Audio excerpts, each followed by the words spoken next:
Assalamualaikum warahmatullahi wabarakatuh. Kami dari kelompok 13. Pada kesempatan kali ini kami akan mempresentasikan hasil diskusi kami yang berjudul Ilmu Mukhtalif dan Muskil Al-Hadis. Nah, di sini saya bersama teman-teman saya, ada Ahmad Nazmi, Naila Sahla, Aulia Fahrunisa, dan saya sendiri Alfira Syahila. Baik, untuk mempersingkat waktu, kita langsung saja ke materi yang akan disampaikan oleh Naila Sahla.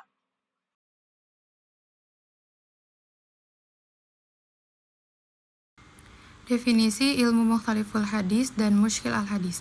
Ilmu mukhtaliful hadis adalah ilmu yang membahas hadis-hadis yang menurut lahirnya saling berlawanan.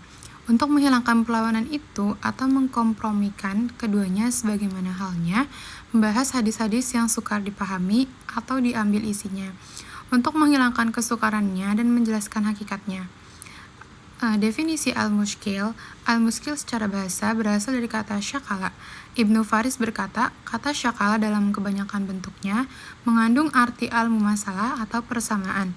Misalnya disebutkan artinya ini sama dengan ini, sedangkan dalam lisan al-Arab disebutkan ashkal al-amru, artinya masalah ini ambigu, mempunyai lebih dari satu makna, sehingga menimbulkan ketidakjelasan dan kekaburan. Jadi, al-muskil dalam bahasa Arab bermakna sesuatu yang ambigu mempunyai lebih dari satu makna dan menimbulkan kekaburan atau ketidakjelasan. Kemudian, kata muskil digunakan untuk menunjukkan sesuatu yang tidak jelas, baik karena mempunyai makna ganda ataupun karena sebab lain. Oleh karena itu, istilah muskil al-hadis juga digunakan untuk menunjukkan hadis yang faktanya tidak jelas atau menimbulkan multitafsir. Dari Abu Al-Laid mendefinisikan hadis muskil sebagai hadis makbul yang tersembunyi. Maksudnya karena adanya sebab dan hanya diketahui setelah merenung maknanya atau dengan adanya dalil yang lain. Dinamakan muskil karena maknanya yang tidak jelas dan sukar dipahami oleh orang yang bukan ahlinya. Dari sini dapat dipahami bahwa ilmu mukhtaliful hadis dan muskilatul hadis adalah sejenis ilmu yang memperbincangkan tentang bagaimana memahami hadis yang secara lahir bertentangan dengan menghilangkan pertentangan itu dan mencocokkannya, seperti halnya pembicaraan tentang hadis yang sulit dipahami dan digambarkan. Dan hal ini akan mengungkapkan kesulitan itu dan menjelaskan substansinya. Ini saya akan menjelaskan tentang sebab-sebab terjadinya hadis mukhtalif. Nah, yang pertama itu ada faktor internal. Jadi, maksudnya itu berasal dari, jadi faktor internal itu berasal dari dalam hadis itu sendiri. Nah, misalnya itu kayak dari reaksinya. Nah, kadang dalam suatu hadis itu kan terdapat cacat atau ilat, sehingga kualitas hadis tersebut tuh menjadi lemah, atau disebut juga atau doif gitu. Nah, kalau hadis yang lemah ini bertentangan dengan hadis yang sahih, biasanya ulama tuh lebih mendahulukan hadis yang sahih. Nah, yang kedua itu ada faktor eksternal. Nah, faktor eksternal ini berkaitan dengan situasi ketika Nabi menyampaikan hadis. Misalnya perbedaan di waktu, tempat, atau kondisi masyarakat saat itu. Nah, karena situasinya berbeda, maka hadis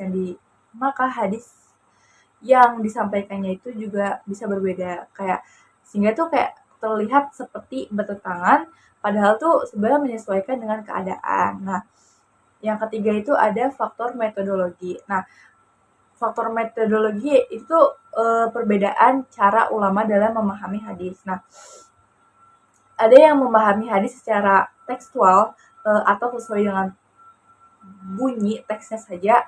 Ada juga yang melihat konteks atau latar belakang hadis tersebut. Nah, perbedaan cara pemahaman inilah yang kadang menimbulkan perbedaan penafsiran. Yang keempat itu ada faktor ideologi. Nah, jadi faktor ideologi atau perbedaan mazhab itu, ya, jadi setiap mazhab itu kan memiliki metode atau cara pandang yang berbeda-beda dalam pemahaman hadis, karena pendekatan yang digunakan juga berbeda kan. Jadi hasil pemahamannya pun juga akan bisa berbeda gitu. Nah, yang kelima itu ada perbedaan sanad dan redaksi. Nah, hadis yang diriwayatkan melalui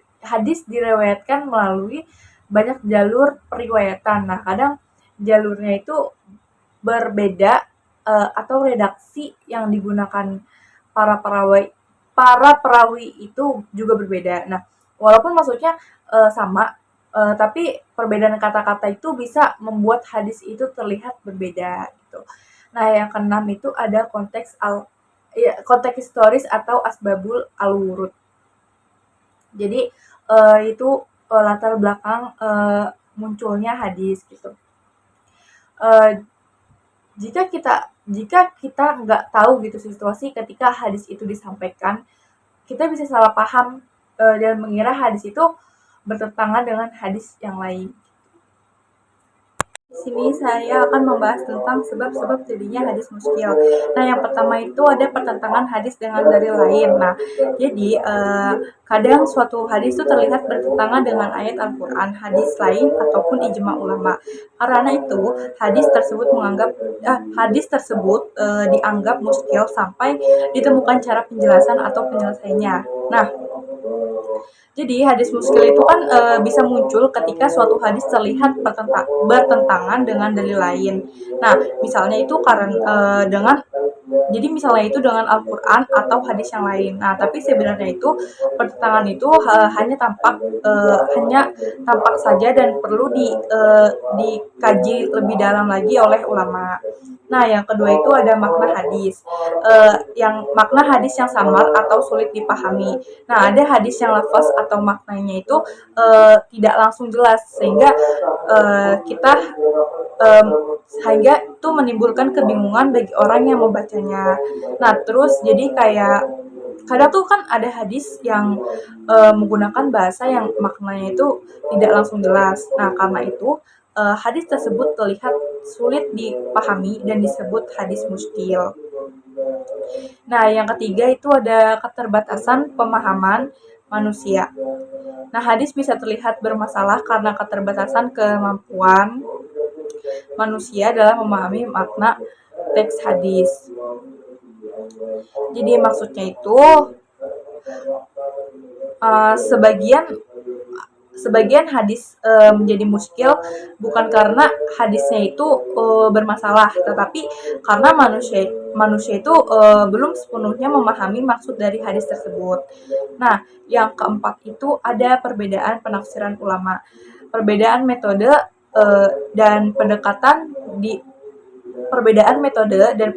ulama dalam memahami hadis juga dapat menyebabkan hadis dianggap muskil. Karena ulama memiliki metode yang berbeda dalam memahami hadis. Kayak perbedaan cara penafsiran itu tuh bisa membuat suatu hadis itu dianggap sulit atau muskil. Selanjutnya ada metode mukhtalif muskil. Yang pertama itu al-jam'u wa taufik. Nah, al-jam'u wa taufik ini merupakan metode yang digunakan untuk menyelesaikan hadis-hadis yang tampak bertentangan dengan cara menggabungkan atau mengompromikan keduanya. Dengan metode ini, para ulama berusaha mencari pemahaman yang tepat sehingga kedua hadis tersebut tetap dapat diamalkan tanpa harus menolak salah satunya. Nah, metode ini biasanya menjadi langkah pertama yang digunakan dalam menyelesaikan perbedaan hadis. Nah, hal ini terjadi karena pada dasarnya hadis-hadis Nabi tidak saling bertentangan secara hakiki, sehingga jika memungkinkan keduanya dapat dipahami dalam konteks yang berbeda namun tetap sesuai dengan ajaran agama Islam. Gitu. Contohnya adalah hadis tentang cara wudhu Nabi itu. Dalam satu riwayat disebutkan bahwa Nabi membasuh wajah, tangan, dan mengusap sebagian kepala itu hanya 1 kali. Sementara dalam riwayat yang lain disebutkan bahwa Nabi melakukannya sebanyak 3 kali. Nah, kedua hadis tersebut tidak bertentangan karena membasuh 1 kali aja itu sudah dianggap sah. Sedangkan melakukannya sebanyak 3 kali itu dianggap lebih sempurna dalam berwudu. Yang kedua itu ada tarjih. Nah, tarjih itu merupakan metode yang digunakan untuk menyelesaikan hadis-hadis yang tampak bertentangan dengan cara memilih hadis yang lebih kuat. Penilaian kekuatan hadis dilakukan dengan melihat kualitas sanad, perawi, serta kesesuaian isi hadis dengan Al-Quran dan hadis lainnya. Nah, metode ini digunakan apabila dua hadis bertentangan tidak dapat dikompromikan lagi. Dalam keadaan tersebut, para ulama akan meneliti kedua hadis tersebut secara lebih mendalam, kemudian menentukan hadis yang lebih kuat untuk dijadikan dasar hukum. Contohnya itu adalah hadis yang menyatakan bahwa perempuan yang mengubur bayi perempuan hidup-hidup dan bayinya akan masuk neraka. Nah, hadis ini dianggap bermasalah karena bertentangan dengan Al-Quran yang menyebutkan bahwa bayi perempuan yang dikubur hidup-hidup akan ditanya karena dosa apa yang ia perbuat hingga ia dibunuh gitu. Nah, oleh karena itu, hadis tersebut tidak dijadikan sebagai dasar hukum. Yang terakhir ada nasah. Nah, nasah itu merupakan metode yang digunakan untuk menyelesaikan hadis yang bertentangan dengan cara mengetahui bahwa salah satu hadis itu datang lebih dahulu, sedangkan hadis lainnya datang kemudian atau mansuh. Nah, hadis yang datang kemudian berfungsi untuk menggantikan atau menghapus hukum yang terdapat pada hadis sebelumnya. Nah, metode ini digunakan apabila hadis-hadis yang bertentangan tidak dapat dikompromikan maupun ditarjih. Dalam hal ini, para ulama meneliti waktu munculnya hadis sehingga dapat diketahui mana hadis yang lebih awal dan mana yang datangnya lebih akhir gitu. Nah, salah satu contohnya adalah hadis tentang hukum memakan daging kuda. Pada awalnya terdapat hadis yang melarang memakan daging kuda, namun kemudian terdapat hadis lain yang membolehkan memakan daging kuda. Dengan demikian, hadis yang membolehkannya itu dianggap sebagai hadis yang menghapus hukum larangan sebelumnya. Berikut adalah contoh dari mukhtaliful hadis, yakni 1. Hadis tentang berdiri ketika minum. 2. Hadis tentang ziarah kubur. 3. Hadis tentang menyentuh kemaluan membatalkan wudu. 4. Hadis tentang penularan penyakit. 5. Hadis tentang sholat setelah asar. Oke, baik teman-teman, setelah pemaparan materi tadi, kami membuka sesi tanya jawab. Nah, yang ingin bertanya silakan raise hand terlebih dahulu. Baik, mungkin itu saja yang bisa kami sampaikan. Mohon maaf apabila dalam penyampaian terdapat kesalahan ataupun kekurangan. Terima kasih atas perhatiannya. Wabillahi taufiq wal hidayah. Wassalamualaikum warahmatullahi wabarakatuh.